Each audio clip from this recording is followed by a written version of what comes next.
Hello and welcome to another episode of How You Can Do It Too. I just want to do a quick video. I've had to take this motor in and out several times, and I just wanted to show you what I did. And it actually acts as a security system too, but I put a shutoff valve when I've had the motor out where the gas line comes in through here, you know, and it comes right through there.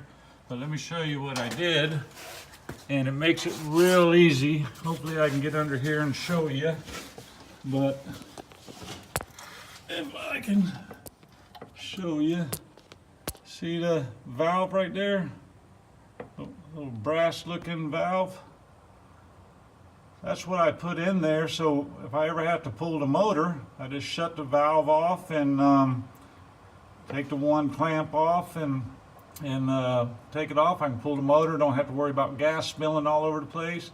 And for security reasons, I can literally just reach up under there and shut it off. But I just wanted to show you a quick little video on an idea on putting a shut-off valve. If you ever, remove your motor, I'd go ahead and put that in there.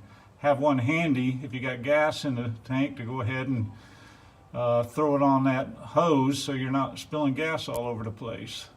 All right, well, hope you enjoyed this and have a good day. Bye.